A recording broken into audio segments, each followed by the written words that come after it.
Well, good afternoon, everyone. Good afternoon. My saying is, this is the day that the Lord has made, and we choose to rejoice and be glad in it. Well, my name is Portia Wheatley. I am the founder and the president of a nonprofit organization acknowledged as Trophy of Life Incorporated. And we have the great pleasure of rendering hope, encouragement, and inspiration to the whole wide world. And even in doing that, we need your assistance in helping us to do it. And even with that, and you helping us, we need the next generation to help us to share the word as well. So on Saturdays, we dedicate Saturdays to the next generation, acknowledged as the voice of the next generations. And let me put an S on generations, because there are a couple of generations even mentioned on this platform on today. And we want to hear from them as well. Well, let me introduce my co-host. Matter of fact, let her introduce herself. Then she is going to take us through the furtherance of this video. All right. Hello, everyone. My name is Takara Swan, for those of you who do not know, and I am so happy to be here. And I also have Miss Erin Wilson Tucker here with me today. Hi. And we have a special guest here today. We have Miss Makenzee Adams Hunt. And even though she is young in age, let me tell you, she's already a mover and a shaker. She's a little boss in her own, well, actually, I would say a big boss in her own right. And she is the CEO of Not So Little Boss Productions. She leads that organization along with her team of supporters. And she's also on the board of directors as a director of student relations for the Annapolis Juneteenth. So we are going to put this over to her to explain more and just talk to a little bit more about herself and what she's all about. All right. Thank you for having me here. It's a great honor. I'm really excited and nervous, but I'm going to make it through. So like Ms. Takira said, I am the Director of Student Relations for the Annapolis Juneteenth Board, which means if there are schools that are getting involved with the festival, I typically have something to do with that. I am the visionary of Annapolis Juneteenth's granddaughter. So anything that she needs, I'll just try my best to help out. I'm really excited. I'm a 7th grade student. I'm 13 years old. I live in Annapolis, Maryland. I go to Bates Middle School, where I am an advanced vocal arts student. So I can carry a tune from now and then. I'm not really sure what else I should say. I'm sorry.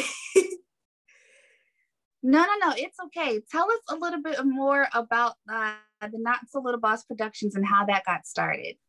Yeah, so my grandmother is the, I guess, owner of a lighting company called Light It Up with AAA, which stands for Triple Adams, the 3 generations of the Adams family. And I remember when I was younger, I think maybe about 4 years old, I threatened to quit the business because she kept doing events only for adults. And she said, okay, so you have an issue. What are you going to do? Are you going to just whine about it and like not do anything about it? Or are you going to come up with a solution to your problem? And I said, I'm going to come up with a solution. So we got together and we started Little Boss Productions, and we've done a number of events since then. The last maybe year or two, we've slowed down and we haven't been doing as much, but I think it's still been a lot of fun getting to do all these events for different causes. Can you give us an example of one of the events that you guys have done? Sure. So I think one of the earlier events, I may have done it when I was about 6 years old, was a gospel go-go. So it was a mix of go-go music and gospel in our community. And we did it so that we could raise money for families with cancer. And we ended up raising $1,000 for families with cancer that were battling it, to help them with medical bills and things like that, because I think that we are stronger as a community. And that if we could just be kind to each other and help each other, it's one of the biggest things that you could do, especially now.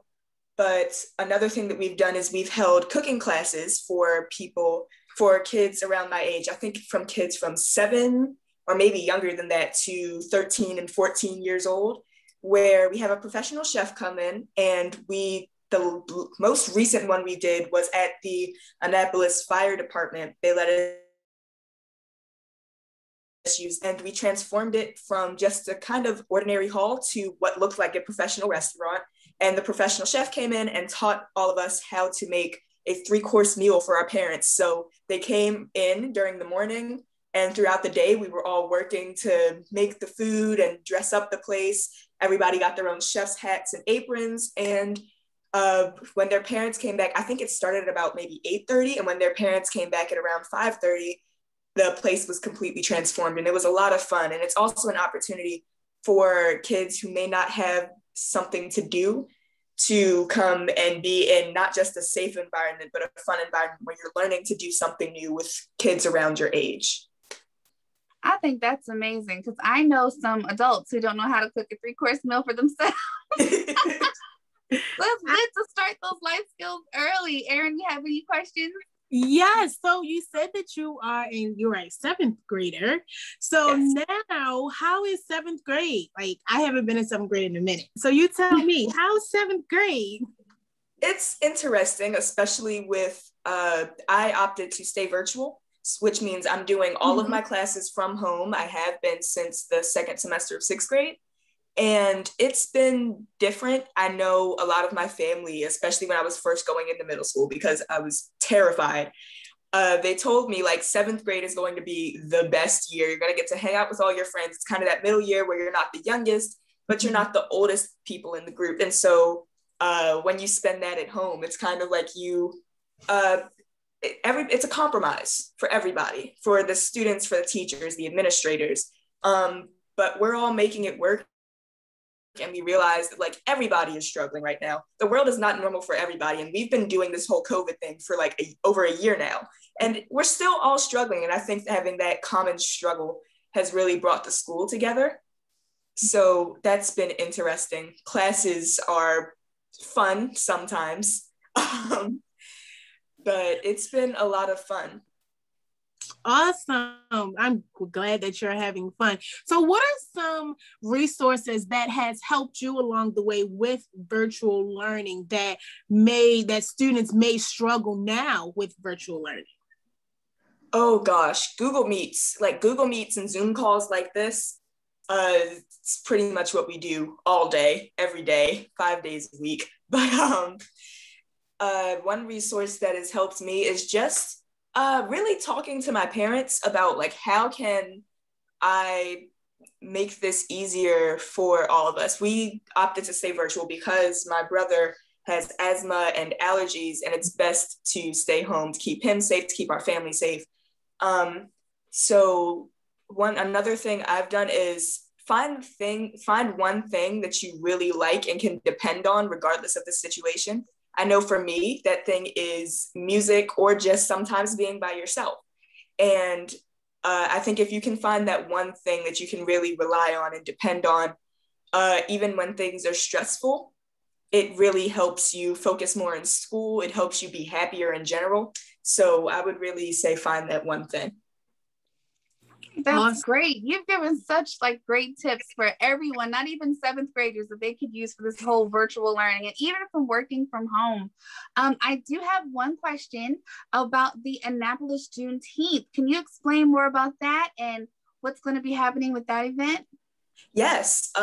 So I am very excited about this event. This is the first ever Juneteenth celebration. For anybody that does not know, Juneteenth is a bit of a compound word for the date June 19th, which is when the soldiers came back to Texas and let the enslaved people know that they were free after the Civil War. And we decided that, or my grandmother, she has dreams that God gives her. And sometimes she has no idea. And she said, even at 68 years old, she had no idea what Juneteenth was. She had this dream and she saw a festival. And she said, like, God, what is this about? Like, what's going on? And she said she saw Juneteenth. She had no idea what it was about, but she looked it up. And now it's been, I don't know how long we've been working on it by now, but it's kind of grown in, it's taken form into something that we're really excited about, where it's going to be a festival and with a lot of vendors in the community. It's going to be a celebration of African American history, but also history that's yet to be made and looking towards the future, inspiring future generations. But she said she wants to do this to make sure that nobody else in Annapolis gets to 68 years old and says, I have no idea what Juneteenth is. So it's been that. We have some artists that are going to come in, some musical artists that we are very excited about. So it's going to be a really big deal. They're working very hard on it, and we can't wait to see how it turns out. Awesome. What is your grandmother's name?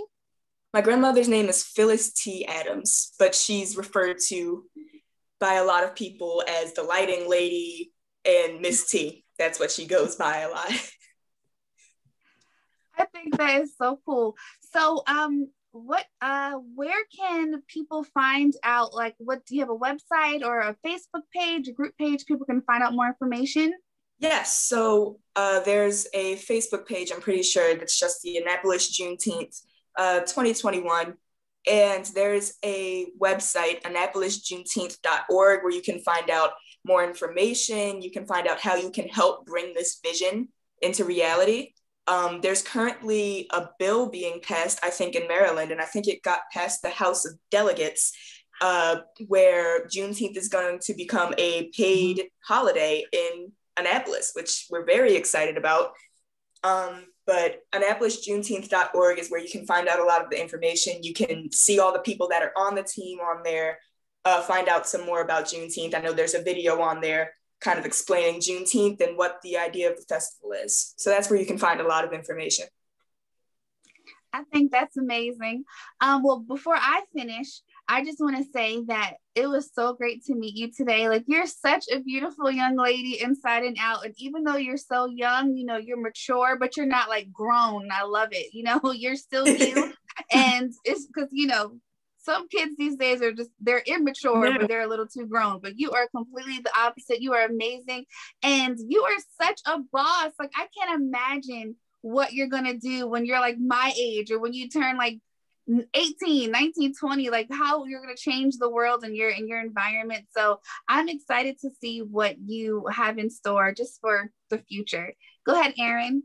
I agree with you as well. I am so excited for being a young person myself, and you know, she's younger than me, for you to already have stuff going for yourself, and how you are being an advocate for African American women your age, even older, and how you are involved in your community. It is awesome. It's awesome. It's very, very beautiful. Also, guys, Project 365 will be participating in Juneteenth along with Makenzee and her grandmother, Miss Phyllis. But it's so good. I'm glad that you guys are building that platform so that other African Americans can know what Juneteenth is. Because, you know, there are people, you know, even older, you know, who don't know what Juneteenth is. And it is our duty to know our history, to look up our history, to know what is that date? Why is that date so significant to us in our community? You are so beautiful. You're so, so beautiful. Your smile is beautiful. And I hope that your schooling continues to be great, even through virtual learning. I hope that everything goes well. I hope that you remain on honor roll, you know, and you excel to higher and higher dimensions that, you know, God sees fit for you to open. And I hope he opens up all doors for you and your family and your whole village. So again, thank you for sharing information about what you do on this platform, Project 365. And we also thank you to your mom, Mama Shauna, and all your village who is watching. Hello. Hi.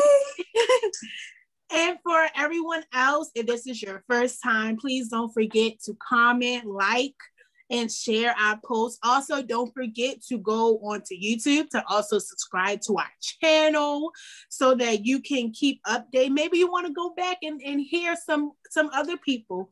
But yes, just please comment, like, subscribe, and share. And join us back here tomorrow at 1:00 for our next guest. When we see you guys tomorrow, hopefully, whoa.